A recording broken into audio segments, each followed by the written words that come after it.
সকলকে আমার চ্যানেলে স্বাগত জানিয়ে ছোট্টখাট্ট একটি মহেঞ্জোদারো সভ্যতা যার প্রবেশদ্বার দিয়ে আমি প্রবেশ করে গেলাম। ভেতরে আসতেই দেখলাম আরে এটা তো চুঁচুড়ার আজাদ হিন্দ ক্লাব, আর সেখানেই তারা তৈরি করেছে একটি ছোট্টখাট্ট মহেঞ্জোদারো সভ্যতা।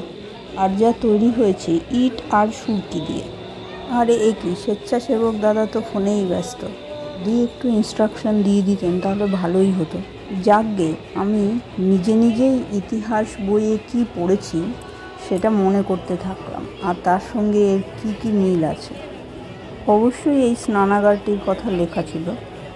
কি যে সুন্দর লাগছে দেখতে, মনে হচ্ছে ঘরে নিয়ে শোকেসে সাজিয়ে রেখে দিই, কিন্তু তা তো হবার নয়। এখানে দেখতে এসেছি তাই চোখ ভরে দেখে বাড়ি ফিরতে হবে। ওই পাশটাতেও একই রকমভাবে ছোট্ট ছোট্ট ঘর বাড়ি সাজানো রয়েছে। যদি ভিডিওটি একটু ভালো লাগে তাহলে সাবস্ক্রাইব, লাইক এবং শেয়ার করবেন। যাই এবার সামনের দিকে এগোই, দেখি মণ্ডপের ভেতরে মাকে কিভাবে সাজানো হলো। এদিকে কিছু একটা হয়েছে যার জন্য পুলিশ দিদি এসে বারণ করলেন। যাই হোক, আমি তো কিছু করিনি, আমি তাই ভেতর দিকে চললাম।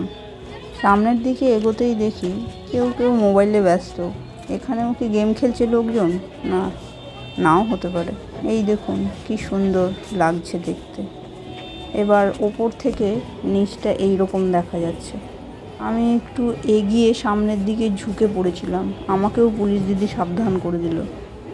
এইরকমই হয়তো করছে লোকজন, সেই জন্যই সাবধান করতে চলে যাচ্ছেন পুলিশ দিদিরা। খুব ভালো। এবার আমি ভেতর দিকে যাচ্ছি এবং যেতে দেখলাম সেই পুরনো দিনের মহেঞ্জোদারো সভ্যতার বাসনপত্র কীরকম হয় সেইগুলোই ওরা সাজিয়ে রেখেছে দেওয়ালের পাশে।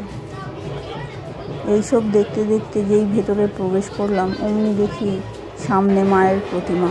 সেই পুরনো মহেঞ্জোদারো সভ্যতার আদলেই বানানো হয়েছে। এই ছোট্টখাট্ট মহেঞ্জোদারো সভ্যতাটি কেমন লাগলো অবশ্যই কমেন্টে জানাবেন। মাকে দর্শন করে এখানেই আমি ভিডিওটি শেষ করছি। দেখা হচ্ছে পরের ভিডিওতে।